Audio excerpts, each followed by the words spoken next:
you certainly have had these experiences a lot where you know that there is a certain thing that needs to be done, even when all the rest of the group just doesn't get it. And then you are at that moment where you decide, will I do this thing or will I not? And that's where, the heartfelt necessity to do something turns into the heartfelt courage to actually do it. And that's where leadership through HSP begins. It's not a leadership that is based on craving for the usual factors of so-called success, like power, money, and fame. It's something like, well, perhaps being in alignment, meaning feeling that in this situation, there is an action that wants to come through me and I have to do it. Illuminance specializes in developing sensory processing sensitivity, a natural high sensory intelligence present in 30% of the population, co-creating with the power of humanity to consciously evolve towards balance. This session features trained high sensory coaches, facilitators and consultants who coach other high sensory people and partner with organizations globally.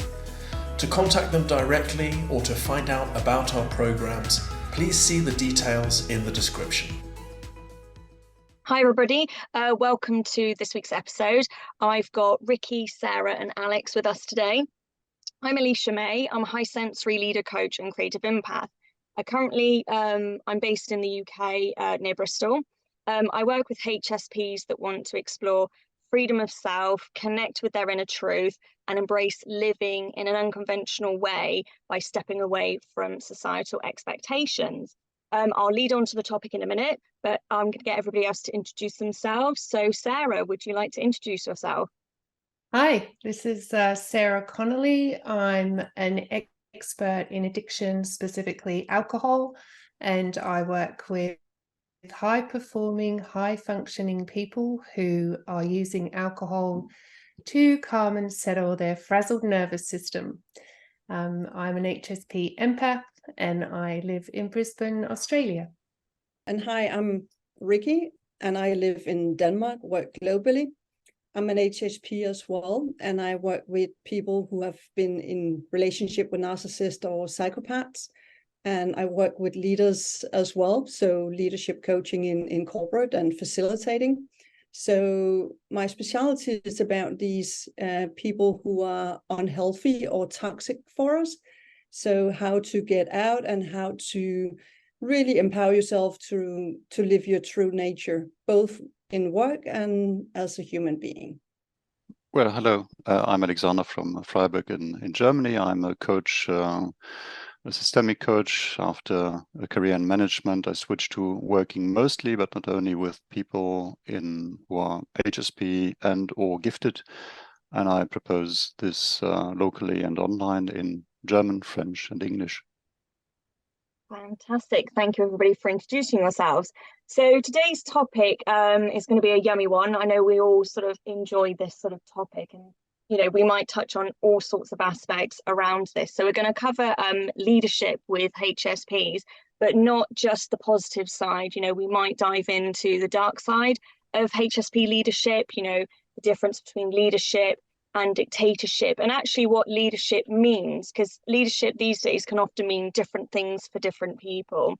And it could be, yes, somebody head of an organization, a company or business or group, and they're very much sort of leading a group of people.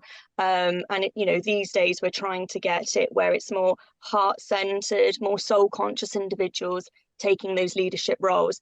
And again, like I said, whether it's big organizations or small grassroots movements in local communities, in your own home, in schools, wherever it is, through just being your truth, being your authentic self, and often sometimes just leading by example, not necessarily telling people how to be, what not to be, but just being that example just has that rippling effect.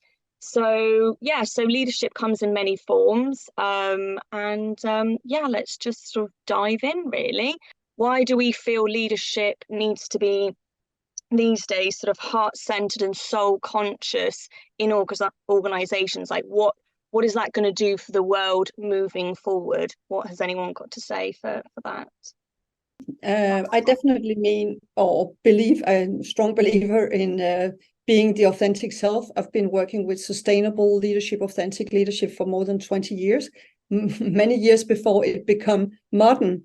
And now it's actually modern. So the paradigm has shifted, but a lot of leaders are still afraid to show who they really are. So going from these egocentric, performance-driven environment, it's kind of like the feminine and masculine energies, not being man or woman, but having these, where you're very performance-driven, everything is about result and KPIs and that.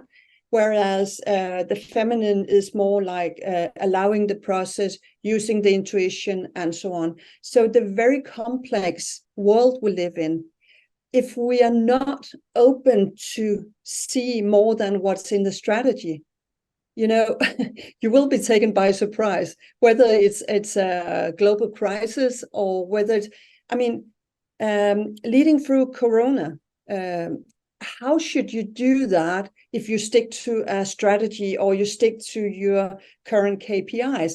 If you don't have a feeling of, okay, what are we going to do? We're going to change our mindset. Who knows something about something? How can I get people into play? How can I allow myself to step back for an hour and reflect? So some of these things are very much HSP traits, the ability to listen deeper, the ability to observe what's going on, the ability to listen to your intuition, seeing more than one perspective, and showing people, what if we did that? What if we did that? Did anyone think of that? Who knows something about this? So allowing everybody to come forward. In my mind, that's kind of an HSP trait. How can you say? Knowing both the said and the unsaid, and being very curious about everything that's not being said out loud. Yeah, I love so much. Yeah. I love so much of what you said, Rikke, and that's the thing with HSP leadership. And again, we have to be balanced HSPs, don't we? If we're in on negative, unbalanced state, we're not good leaders at all. Like you said, it's very fear-based, it's very sort of statistic-based, it's all about money, control, gain for the negative. Whereas HSPs that are in their truth, we're able to see that bigger picture, aren't we? And like you say, we're not focused necessarily on the details, even though we're aware of the details. And that helps us look at the pros and the cons, and like you say, listening to everybody. But it is about this, we're able to just step back and just see this sort of bigger picture of what's going on and where we're wanting things to really go. Some really, really yummy points. Yeah. I think the interesting thing is that, whilst all of this is really, beautiful and important and wonderful, if we could all have this scenario, the reality is that in these businesses that are very results performance driven, is that the approach of an HSP, whilst probably we would all agree is the most effective and desirable approach in an environment, if we come back to the percentage of people that are HSP and that can respond to HSP, 80% of these people, HSPs drive these people crazy, because there is this sense of, let's step back, let's observe, let's come up. What do you think? What do you think? And the reality is that in so many of these businesses, there is simply not, at this point in time, the time, especially with coronavirus, where the pressure is on to have decisions made very quickly. So the collaborative approach of an HSP, I think, is incredible. And yes, we would love to see more of that. But we've also got to work within the realms of reality, which is most of big business, let's say big business, is populated by non-HSPs. So the question then comes up, how do we as HSP leaders navigate that in a way that is palatable and accepted and admired and respected and heard by the majority, who are just in that get stuff done. And I think, from having worked with both non-HSP and HSP leaders, even as an HSP myself, have found quite a lot of frustration with, you know, you have a room of HSPs, nothing is going to get done. So we've got to, like you say, Elisha, have a balance, but also be responsible as HSPs to train ourselves in communication that actually can land with people who are not of that mindset, so that stuff can be done in time, but with a slightly more evolved, maybe a contentious word, but I'm just going to use it anyway, a more evolved approach in business. Really, really interesting point, Sarah, and I want to come to you, Alex, in a minute.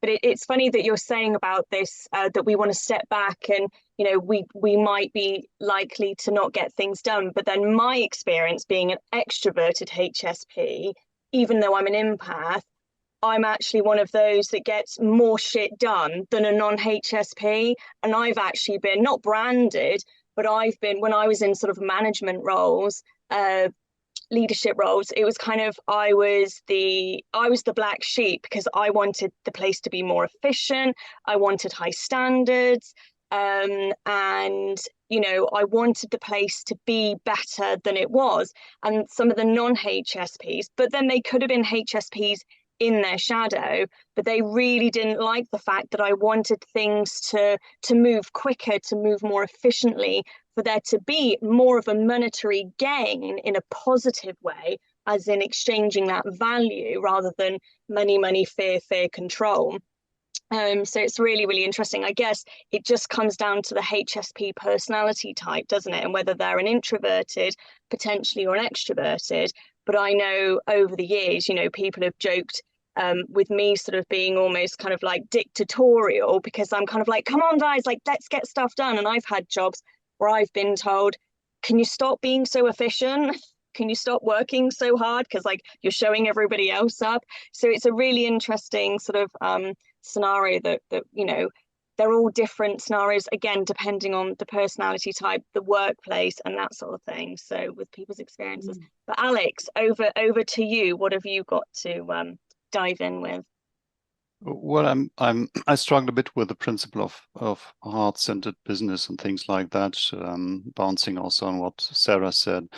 I think that organizations' first purpose is to get things done, and there are some forms of organization which need to be heart-centered, like social care, or you know, perhaps hospitals would gain in being more heart-centered. But what does it actually mean? You know, what does heart-centered mean? So I think this becomes more and more just one PR device as so many others. And you could also say that a high-performing business in a country is generating more GDP, which then allows to fund more social services and welfare, for example. So that in a way is also indirectly heart-centered. So I'm not sure what heart-centered means.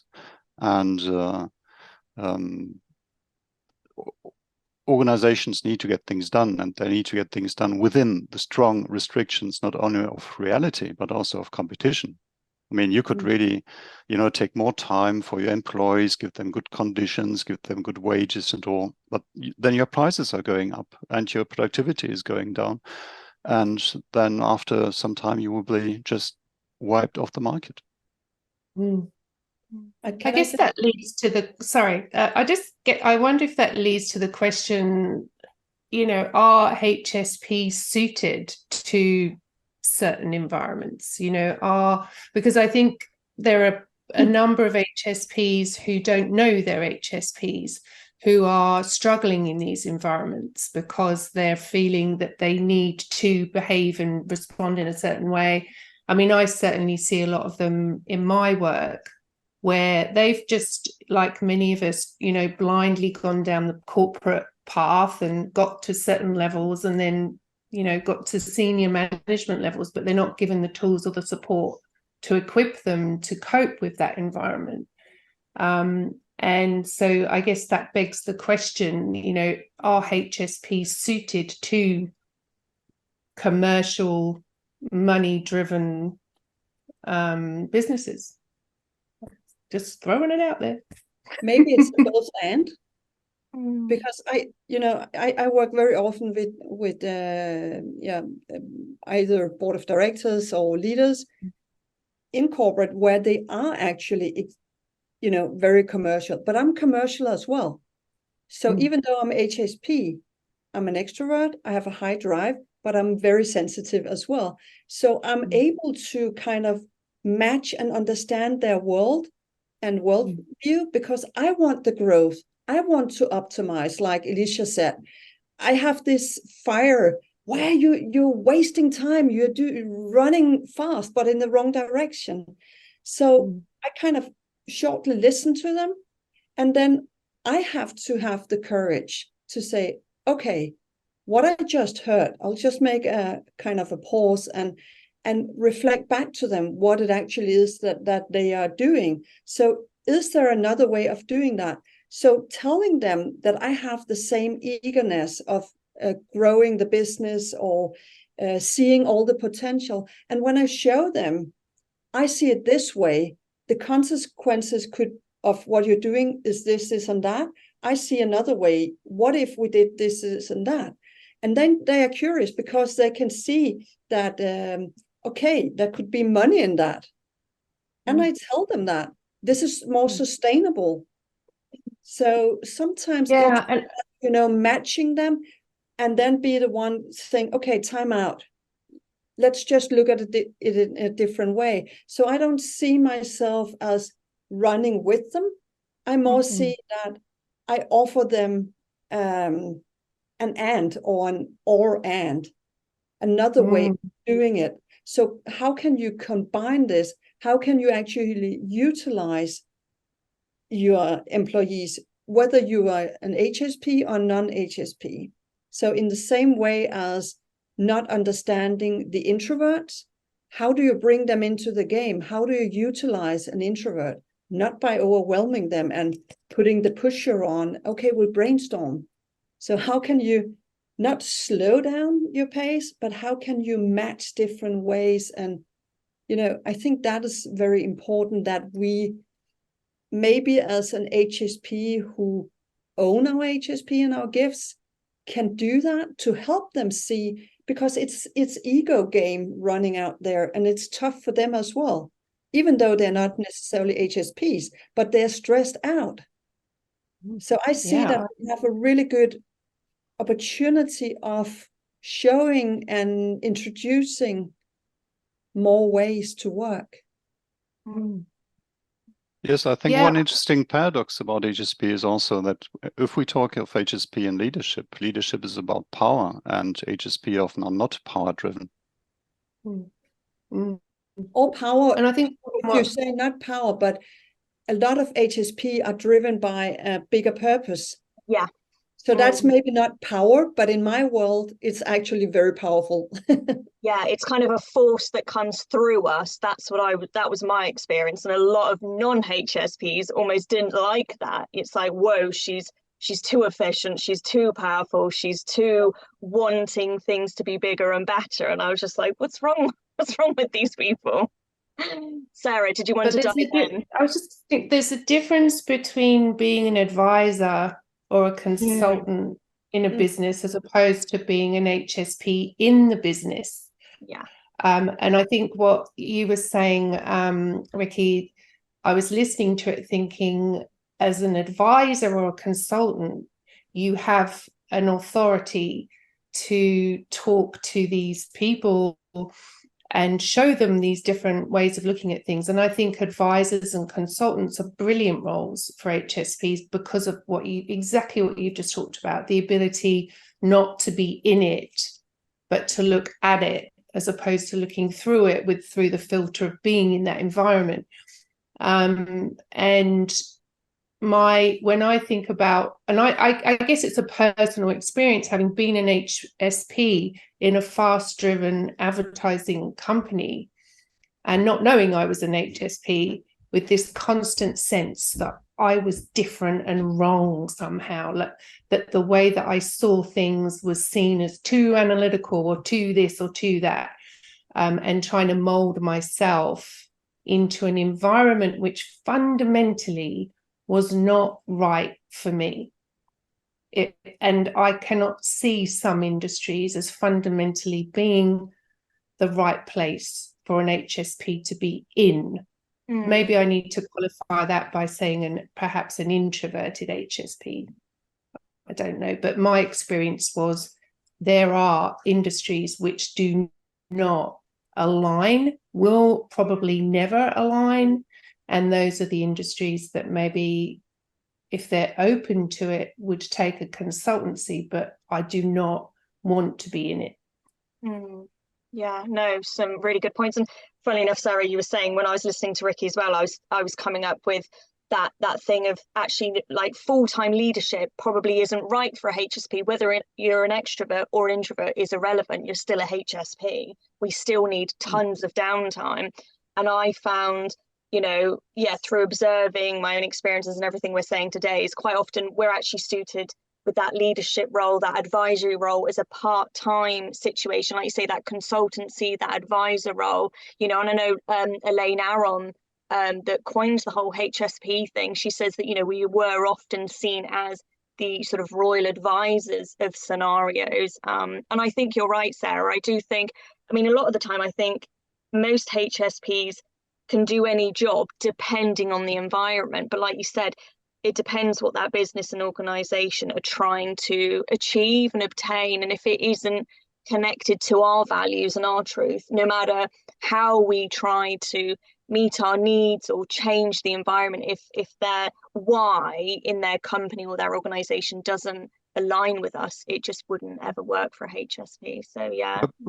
Perhaps HSP in leadership is a topic where we should use the word we a bit less, because I know HSP who are real leaders and who will get things done and take decisions and run organizations with hundreds of people and see decisions through and all that. So I think leadership is really one topic where there's much diversity displayed even within HSP.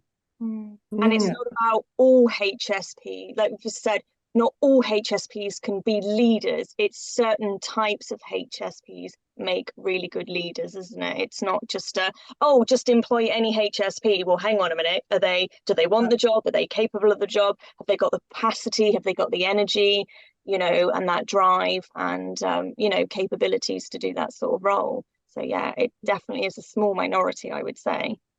Yeah, and I would say it's a lot of, or not a lot, but certain kind of businesses do not really want to listen into HSPs. If as Sarah's example, like advertising, and you want to analyze, you want to have time to read through or reflect on a certain decision, if they want decisions like that. So, but I want to give the example about private banking. You probably know kind of a trading floor, very high activity. And I've been coaching some of these guys before I knew I was an HSP. So I could match that level, all the time. No problem. But they were so toxic. So both between them, but also when I was, supposed to train and facilitate and coach them, they would always try to, if they couldn't, put a colleague, throw them under the bus, they would try to put me under the bus all the time.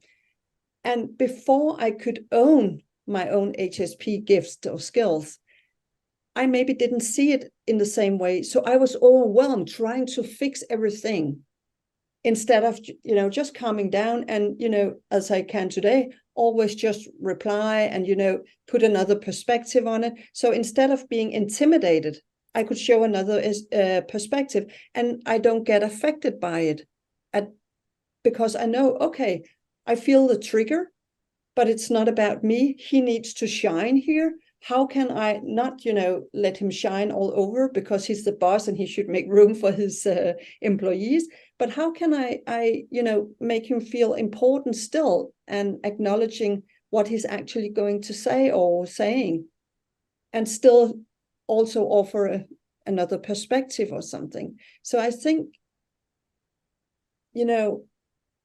these guys are really tough and maybe not very HSP, but I also had 2 HSP guys from the trading floor who was brilliant leaders, really, really good leaders, because they had to live up to certain results, but they were very keen on what is a barrier, how can you think differently. So they were much more coaching, approaching their employees, even though it's a fast-paced environment. So yeah, I definitely see them in lot of leadership roles, but it depends on the environment and how the rest of the leadership group are. I believe. As Sarah said, there are certain industries which are perhaps not suited for HSP. I would also say it depends on in which state an organization is. I mean, if, for example, an organization is just running smoothly, it's all nice, it's just routine, it's much more relationship centered within the company, things go well. But then the crisis comes, it's whether the ship is sailing in shallow waters by springtime or in a winter storm in the open sea. And my impression used to be that HSP are not well suited to be leaders in rough times. And my personal experience went to that way. But I also met leaders who don't dodge a good fight, and they are HSP. I think it also sorry, you go, Sarah.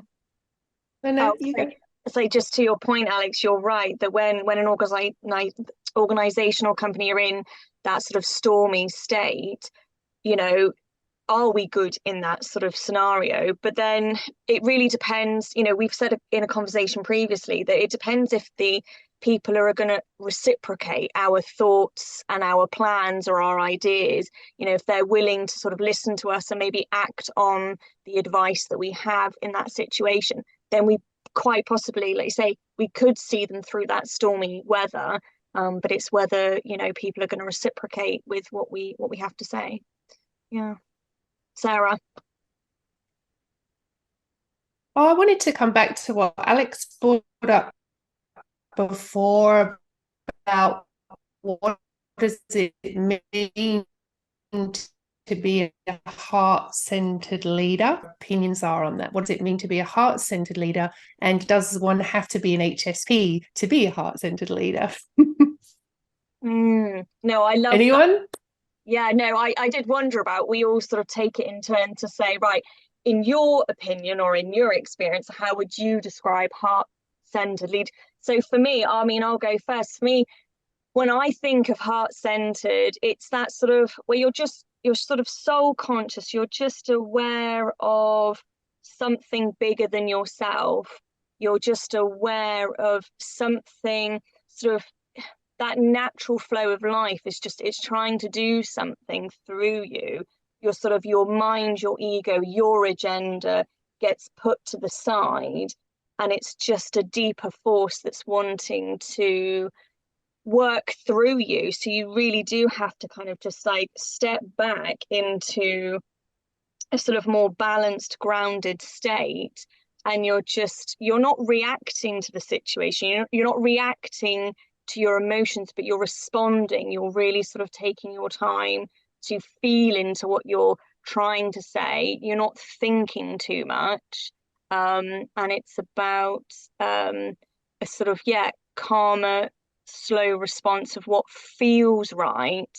And it's just, for me, it's just that knowing that sometimes you just can't explain this knowing. You can't explain that gut feeling, that intuitive, I don't know why, but this just feels really right for me. And it's coming from a conscious sort of thoughtful place, if that makes sense. But yeah, what about anybody else? How would they describe that?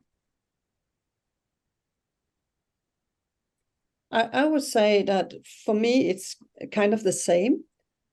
I remember when many years ago, where I was, trained in coaching from the thinking, feeling, and knowing level.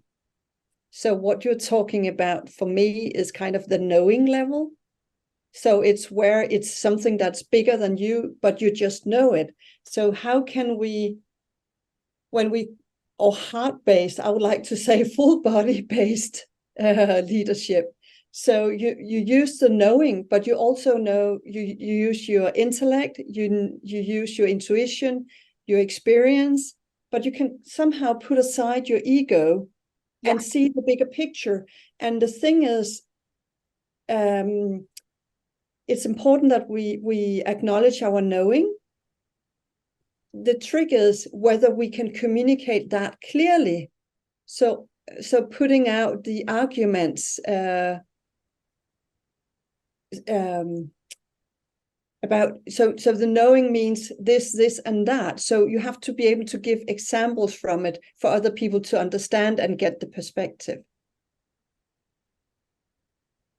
So yeah. No, I love that. It is, for me, it is that knowing. It's just that knowing, and like you say, it's putting that agenda aside, that personal agenda, and it is this knowing that you like you say, well, for me, like, you almost can't explain it. It's just like, there's this knowing, and it's just this gut instinct. But what about you, Sarah, Alex? How would you describe the sort of heart-centered?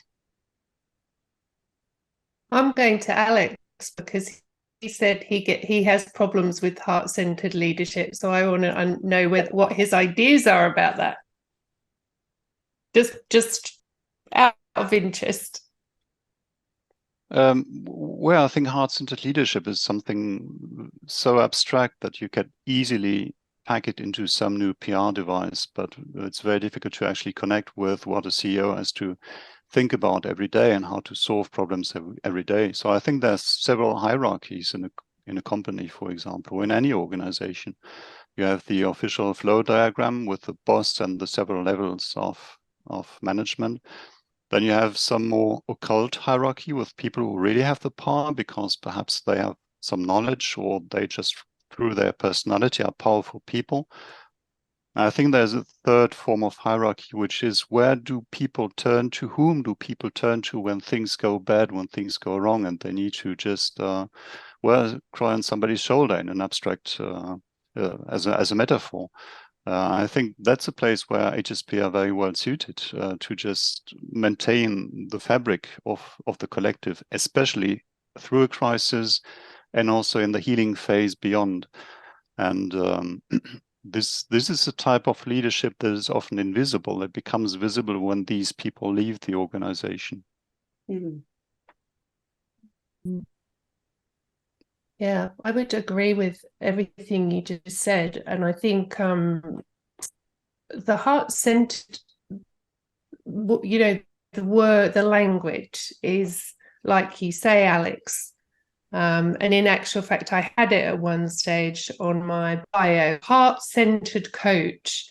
And then I was like, what does that even mean? Like, when someone reads that, what do they get out of that? Because I myself was like, I don't actually know how to explain that in a tangible way. And businesses 100% are now, touting it on their HR, websites and PR, and we're heart-centered. And I think the desire is for people to think we are in touch with our emotions, and we care about other people's feelings, we care about our staff. For me, I think it comes down to, very simply, are you in alignment with what you are doing? And if you are in alignment at a deep level, to me, that is heart-centered.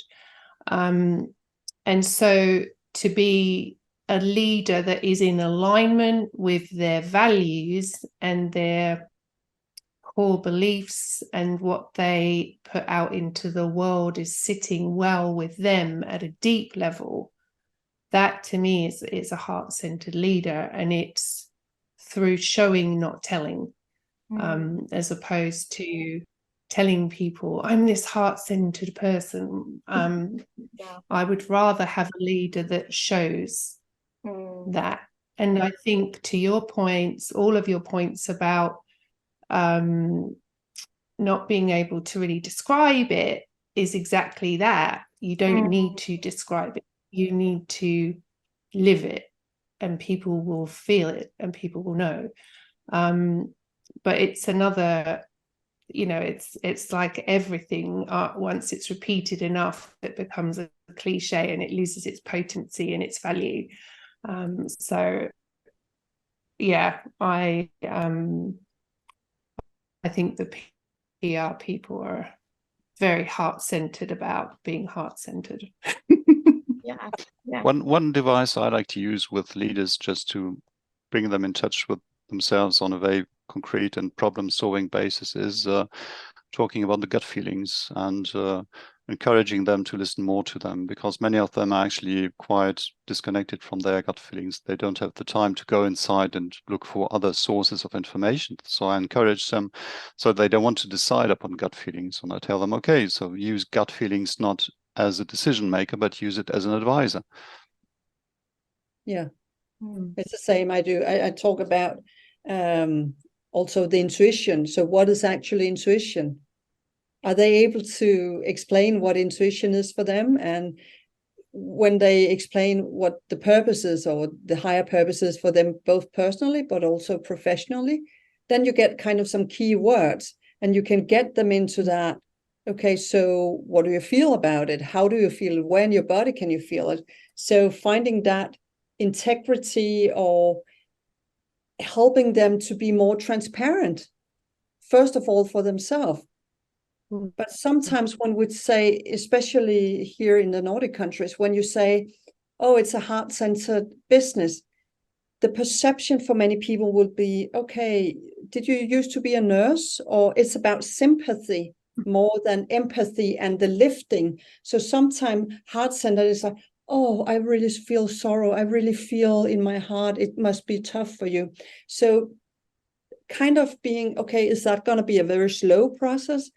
So I think for some, heart-centered would have the meaning that we see, maybe we're working for higher purpose and so on.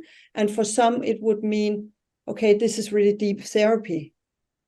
So I don't think any of them are right or wrong, but depending on the listener or the target group, it will be perceived differently. Yes, I think we, especially if we spend much time in HSP communities, we tend to get fused with a certain vocabulary and use certain words and use them all the time. And then we use them outside and people just don't understand them. and because actually we've never taken care of defining them. And the word heart, for example, is something that for women might be more about feelings and emotions, but for men, heart is more about courage, for example. So the very word heart already has different meanings. I love that, actually, Alex, just pointing out that men and women will have a different response to different words, and that it can mean different things. And like you said, the language that HSP use, it is, I don't know if it's new and modern, but it's definitely different to the rest of the world. And I was sort of struggling with language all my life, and then came across sort of the HSP empath vocabulary, and it was like, oh, this is much more how I like to speak and talk. And then I'm introducing it to the greater world, and then hopefully in time, and it's going to take time for it to become more familiar, because 10 years ago, 15 years ago, people didn't really talk about sort of consciousness or being conscious, whereas now, people do. And that word alignment, people are a lot more like, oh, alignment with myself, like it's much more familiar. But you've said some amazing points, about, you're right, people do need to be in that alignment. It's, for me, leadership is often just leading by example, like we've discussed today, whether it's in businesses, organizations, whether it's in your own home, and you're stepping into your truth, you're stepping into your alignment, you're really understanding your values and you're living by them, but then that's having a knock-on effect with the rest of your family. So that's leadership without being an obvious leader in the sort of normal terms. You're still being a leader by leading by example. And it is that state of being that, whether you're a HSP or a non-HSP, it is our sort of, a bit of a funny word to use, but it is our birthright, that state of being in our truth, in an alignment. And, for me, being so in touch with my feelings on my life, I've realized, and we've all said it today, humans really have lost touch with the what I would call the native language of the human body. I would call the gut, the intuition, the knowing, the feelings, the emotions. They're the sort of native language of the human body. And we have sort of sadly, hidden it away for too long, whether it's, from upbringing, society, whatever it is. And it's just bringing people back, with the work we do, it's bringing people back in touch with that,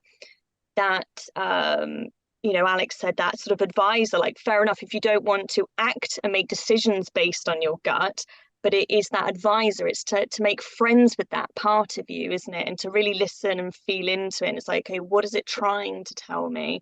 And it's relearning a language that's become very distant for a lot of humans. But yeah, does anybody else have anything that they want to say for today's conversation? Yes, I think I don't know whether heart-centered is a good term, but purpose-driven I think is a good term for HSP. And you certainly have had these experiences a lot where you know that there is a certain thing that needs to be done, even when all the rest of the group just doesn't get it. And then you are at that moment where you decide, will I do this thing or will I not? And that's where, the heartfelt necessity to do something turns into the heartfelt courage to actually do it. And that's where leadership through HSP begins. It's not a leadership that is based on craving for the usual factors of so-called success, like power, money, and fame.